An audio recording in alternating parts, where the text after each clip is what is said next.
I am with Chaquita Miller, and today we are talking about how to stay committed to your commitment.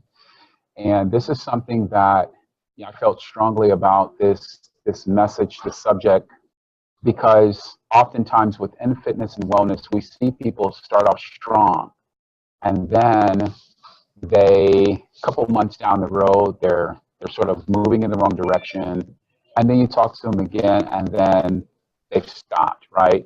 We're all familiar with people who consider themselves yo-yo dieters. They're up and down. We've all seen people who've lost a lot of weight and then they've gained it back.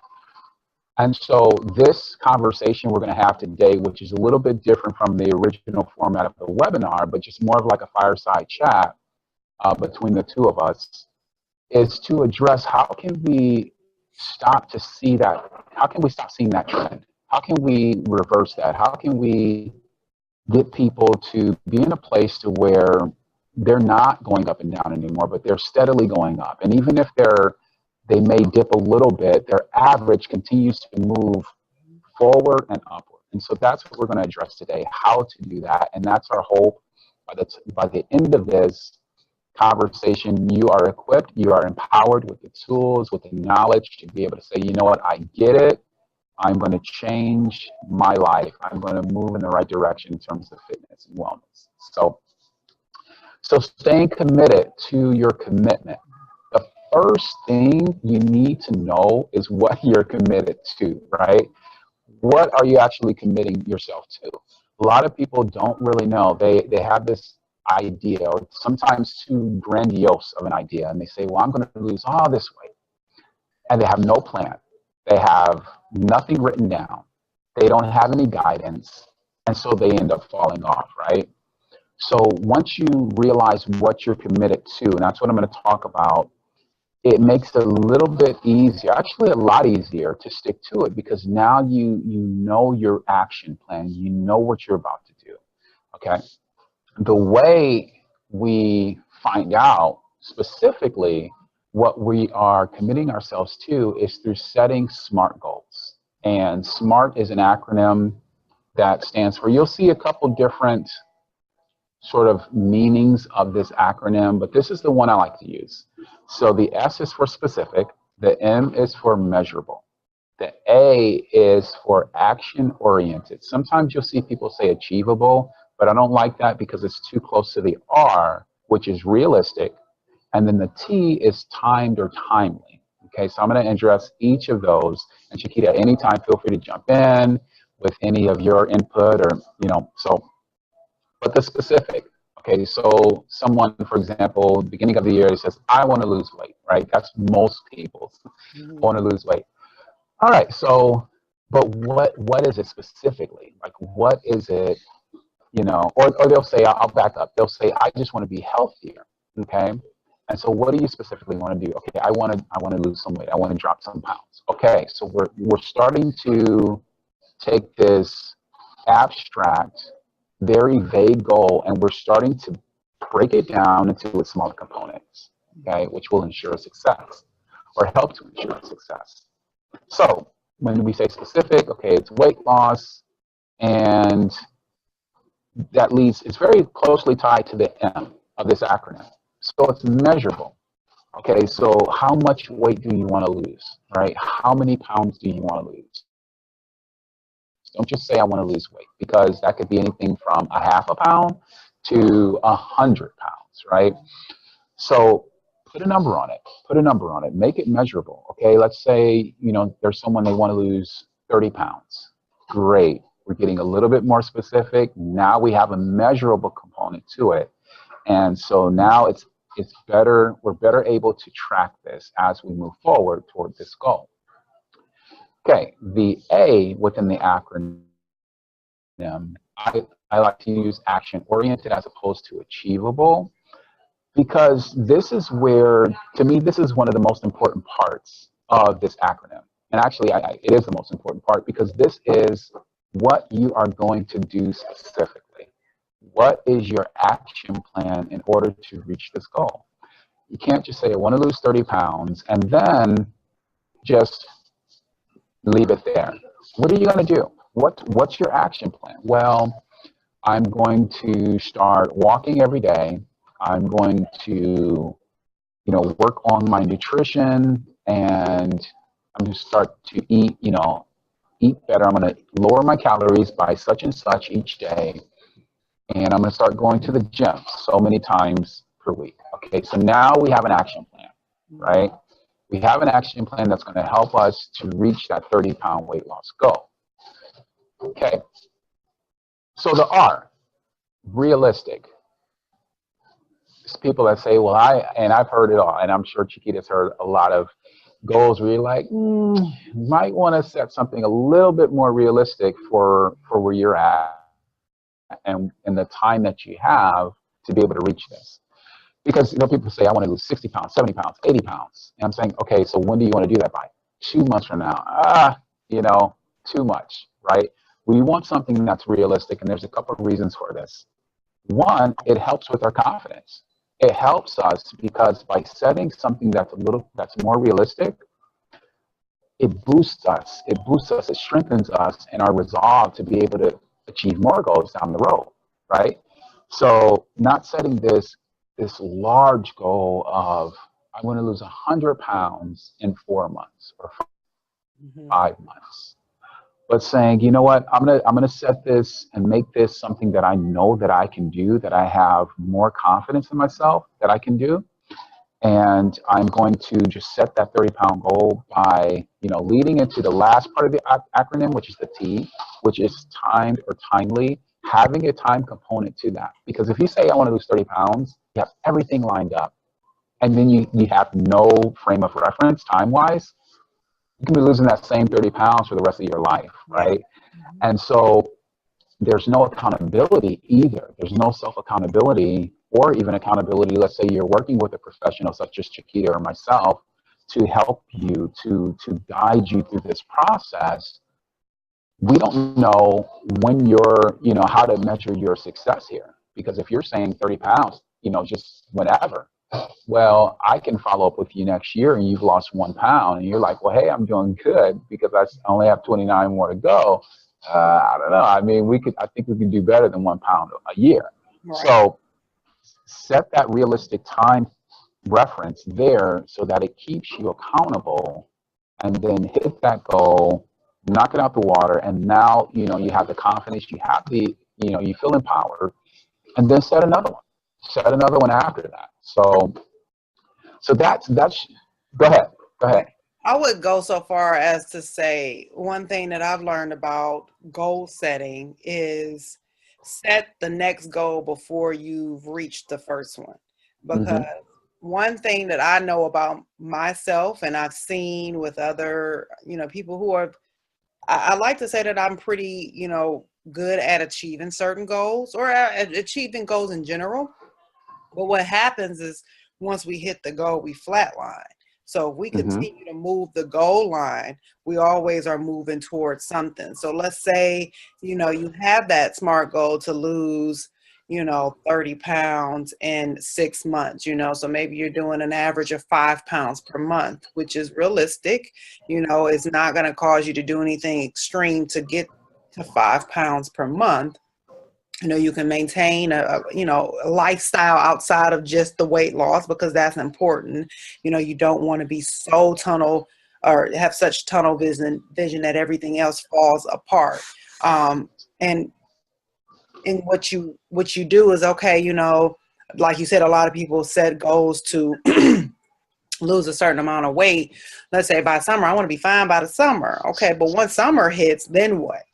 So if you continue to set the goal line, like a lot of individuals, may get into wanting to lose weight for particular events, or maybe they decide, okay, yeah, I want to look good, but I also want to be functional. Or maybe I want to, run a 5K. Like if you can find small goals, or even, I won't even say small, because a 5K could be really big for somebody who's never run. To continue to set the goal line, then you're always in pursuit.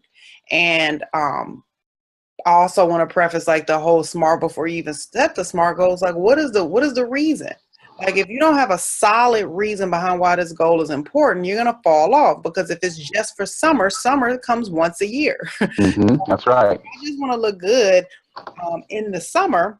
That's what 3 here, maybe 2.5 months of time that we're going to be moving towards this goal. And it'll be really easy for us to fall off, because once we hit fall and then we hit winter, we don't have anything motivating us to move forward. So right.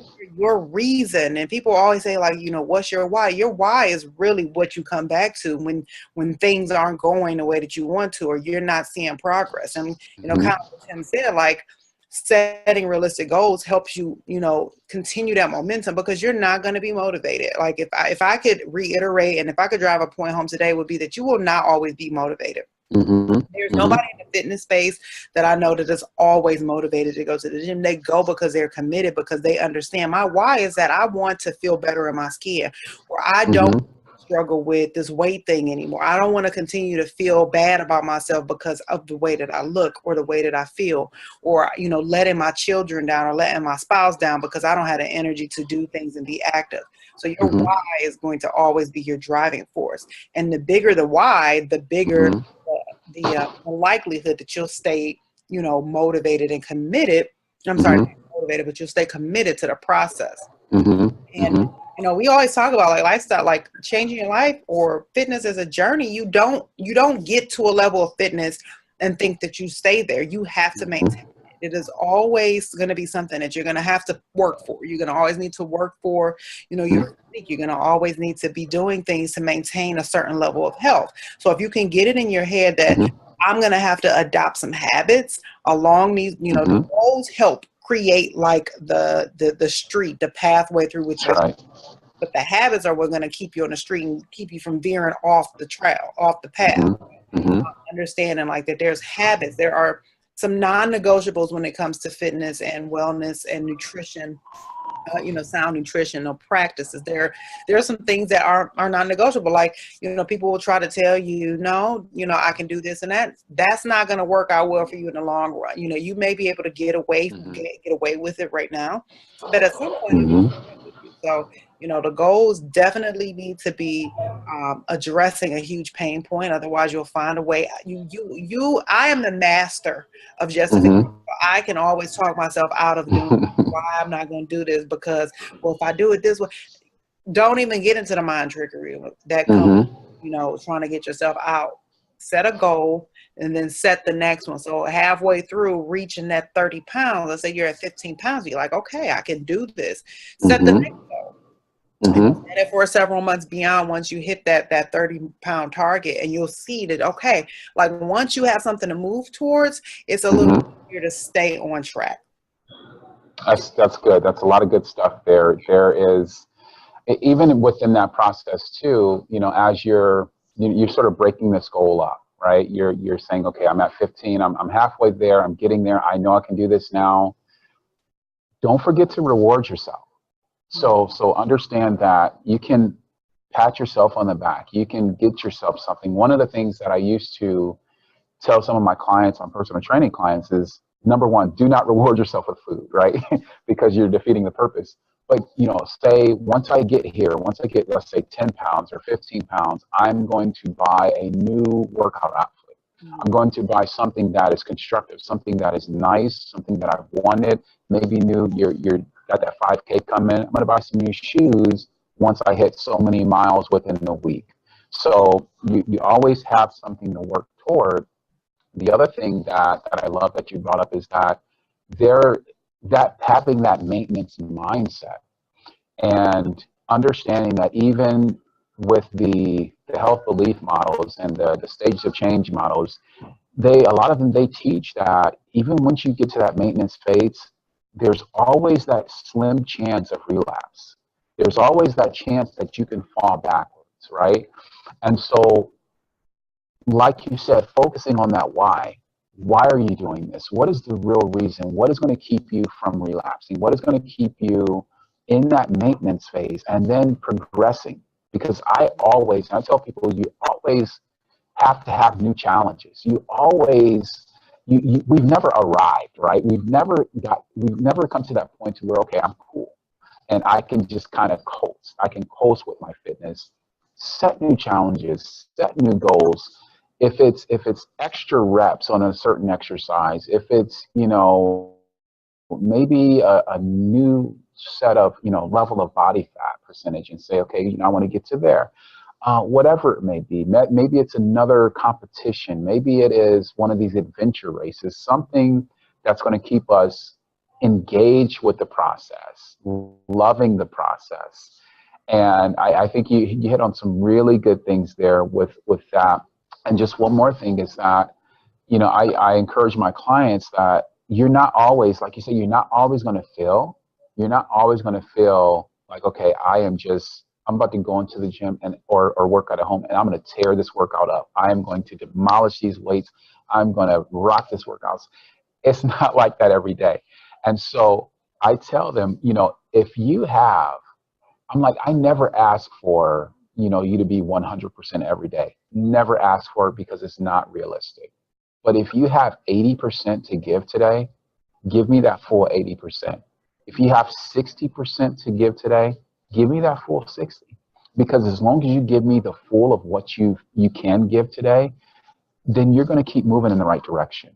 And this is habitual now. It's something that is very important. It is like one of the memes that I saw that I love. It says, treat your workouts as appointments, as meetings. And it says, bosses don't cancel, right? So don't cancel on yourself. Don't give up on yourself. Don't say, well, I'm not going to make it to the office today, right? I'm not going to make it to the gym, to my home workout today, because I don't feel like it. There's always going to be those days we don't feel like it. But focusing on our why and embracing that and understanding that we have the power to overcome, and that we are empowered, we can do it. So I think some really good stuff. Really good stuff.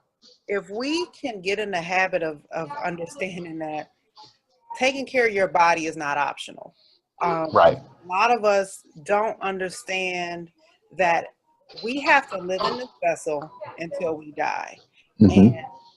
And, tragedy and, accidents outside of our control, excluded. What we do has a direct impact on how our body functions. It is literally a direct correlation between what you eat, how you manage your stress, how you sleep, with how your body is going to respond. And you are not cheating anybody. You're not cheating anybody but yourself, thinking that I can do it later. Later is going to be harder than now. Because when you have, if you are of sound mind, I always say, if I'm of sound mind and my body is healthy, there's nothing I cannot obtain. Once my mind starts to go, once my body starts to fail, then I'm in trouble, because my body houses everything, and if I can't move, if I can't operate in a method or a fashion that allows me to be the most in life, and ultimately, like you have to understand that just like brushing your teeth, just like working, taking care of your body is not optional. Wrap your mind around that. You'll understand that there's some things that you have to do. Some things, like you said, creating an appointment and making an appointment with yourself is gonna be important. And like sometimes I tell my clients, like, okay, if you don't really want to spend the time in the gym, or you don't have the luxury of spending the time in the gym, that means you need to be very, very tight with your nutrition. You don't have the leeway to eat more of certain foods if you're not working, physically moving your body. But at some point, moving your body will come to bite you in the butt if you don't make it a priority to do it several times a week. Our bodies are built to move. They function optimally when we put the right materials into it, and it has a direct impact on our mind. And so, if you're feeling like you don't have a motivation, or you don't have the desire, it could be it's like a biofeedback process. So what I eat helps my mind and my brain to work more efficiently, and so I'm able to do more than most, or I'm able to sustain more, I guess, what is the word that I'm looking for? I'm able to, I guess, sustain. My sustainability is a Okay. little more, I'm like losing my train of, not train of thought, but I can't think of the word that I'm trying to say. But at any rate, it's all connected. You know, Mm-hmm. my brain is not functioning. I know it's because of something I'm not doing, you know, with my body physically. So Right. it's something I'm doing relative to my food or not Mm-hmm. doing, or something that I'm, you know, skipping out on Mm-hmm. with regards to my physical like activity or sleep or rest or whatnot. So one thing, because I know to, and I love this because you come from a psychological angle and spiritual, such as myself. I mean, we both really incorporate spiritual wellness and looking at this in a holistic way. And I think that is something that is rare in this industry today. It's something that we don't see a lot of. We see a lot of people focus just on the physical, just on that, and they're not really addressing the mental. They're not really addressing the spiritual. But that's not really what my point here. My question is really, and I hear this. I know you hear this. From women and especially moms and sometimes single moms who say, "I feel guilty," right? They feel guilty of spending that time away from their kids, if they have a significant other, away from them to work on themselves at the gym or working out. Can you speak to that just a little bit? Okay, so I've had the, you know, luxury, I guess, of having the experience of um, you know, for a long time it was me and my son, and like I literally at my busiest point was working 3 jobs. I was in grad school, Mm-hmm. and my son was, you know, he was young. He's still young, but he was like, you know, he wasn't school age yet. And Mm-hmm. um, I recognized like it's just me, so I need to have the energy to give him his attention, and you know, be able to play with my kid. But one thing that I found is that you lead by example. And so Mm-hmm. because I have taken steps to prioritize my health, my son now sees that as a priority for himself. So he Okay. models what I do. And Mm-hmm. while, you know, I would love to have, you know, waking hours, you know, all my waking hours spent with him, you know, the reality Mm-hmm. is I'm not going to always be available. And that's just life. You know, some of it is just life, and there is some guilt that comes along with it, because right now what I'm working on is transitioning from working full time to being, you know, like a full time entrepreneur, so that I could have more time. Mm-hmm. But it all came down to looking at what am I doing in the course of my 24 hours? What can I Mm-hmm. take out to put myself on my schedule? So what I started to do is you know, years ago I canceled my cable. Right.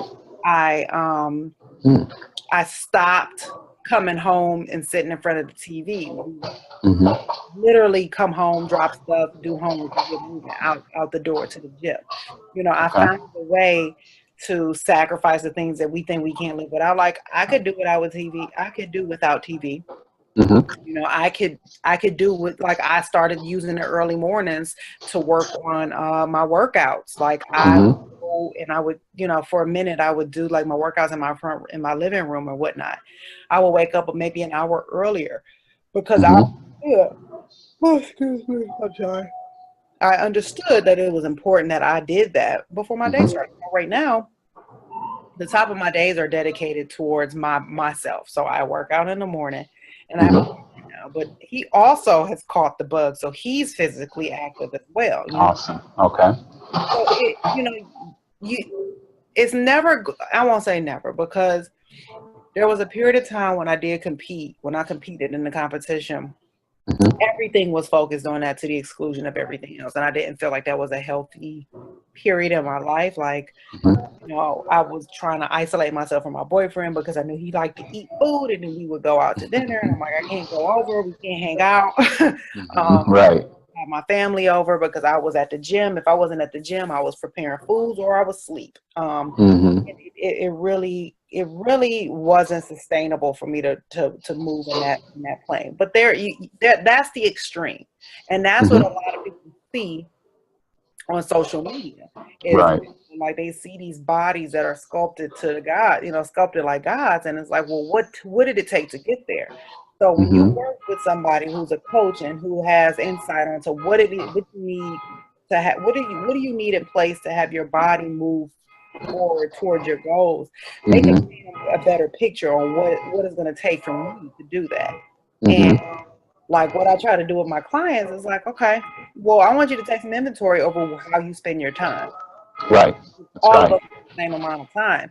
And Mm-hmm. so sometimes we have to, we have to allocate more time to working than others. And, maybe we have less time for downtime. But one thing that I always try to tell them, listen, like you're not going to be any good to your spouse, your boyfriend, or your kid if you're not well. So if you Mm-hmm. don't find a way to make that, a priority for yourself, then you'll pay for it. They'll pay for it. And Mm-hmm. nobody will be, nobody will benefit from you being ill or you not Right. being at your best self. So you have to find a Awesome. way. I mean, it literally is, it sounds cliche, but you have to make it a priority. It cannot be negotiable. Mm-hmm. Well, and one of the things that I used to, even when I was a corporate wellness coordinator and did a lot of face-to-face coaching with women, with moms, I would tell them that you have to use your children as part of your why. Mm-hmm. That you want to be around, you want to be healthy for them, you want to be strong for them, you want to be able to live a long life, a healthy life, so that you can see them, right, to grow up to those key points in their life. No, you don't want to be on the sidelines, unable to participate in these really key moments in their life. So let your children be part of that why, be part of that motivation to stay healthy. And like you said, I love that. It's like then you become an example. You become that in-home inspiration to them. They're seeing this, and they're more likely to catch the bug, to catch the fitness and wellness bug. So it's Yep. really good stuff. So anything else as we sort of wrap it up here, anything else that, just burning in your heart to share, that we haven't really covered yet?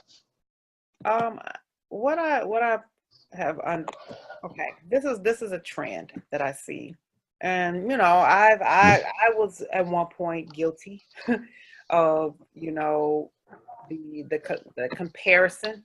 Death by comparison is what I like to Mm-hmm. call it at this point. And Okay. so I had to start saying that I am my own body goals. Okay, Mm-hmm. I had to find things about my body that I love because we we we forget that a lot of, if not most of what happens with our bodies is a direct result of what we have or haven't done.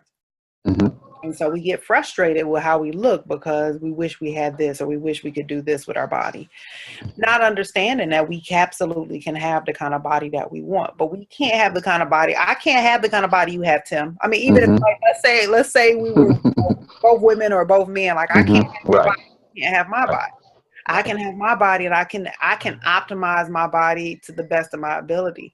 Like I used to, Mm-hmm. there are certain things about my body that I used to hate or I wish was different.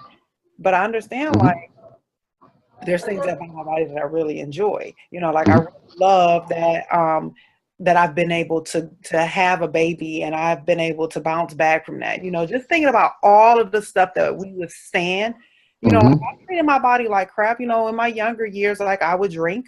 I mean, like when I think about what I did, I used to drink. I would go eat after the bar, 3 o'clock in the morning. Mm-hmm.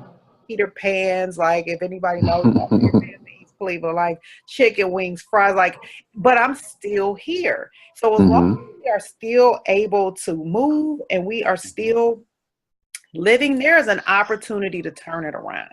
Okay. Right. That's right. Your body is your body. You have to thank it for withstanding all of the trials that you put it through, all of the trash that you put into your mouth, all of the trash that you put into your mind, because sometimes we Mm-hmm. don't realize like what we put here affects Mm-hmm. here. That's right. Understand, like there's always a chance. I tell kids, I work with children. I Mm-hmm. always tell the kids, there's always a chance for redemption. As long as you're above, you are above ground, you can always turn it around. So it's never Mm-hmm. too late to do anything. And I see people Right. right now, and I'm like, wow, you know, like they have figured out that I got to do something. So maybe they start doing Zumba because Zumba is Mhm. fun and it doesn't feel like a workout. It Right. like exercise, but it is, you know, it's meaningful exercise for them, and they're losing weight and they're starting to Mhm. see the benefits of it. And I've never met one person who hasn't started to improve their health that has Mhm. regretted doing so. They Right. love the feeling that comes with having more energy and being more That's right. mentally and being able to get out of the bed without aches and pains.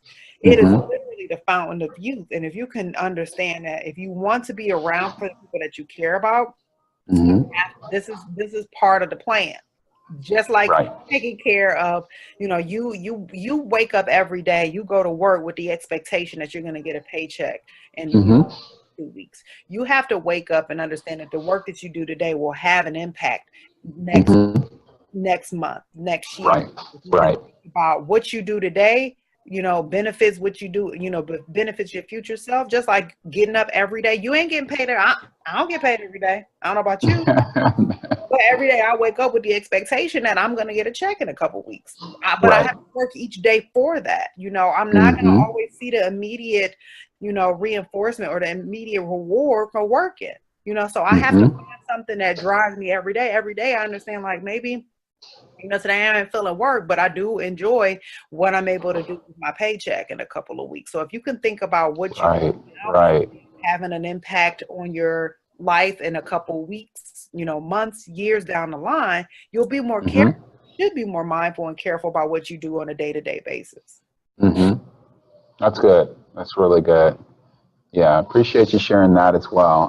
The comparison and the investment now for the future returns. You know, that the return on the investment, and this, our bodies and our wellness is the greatest investment we will ever make, and which and has the largest return.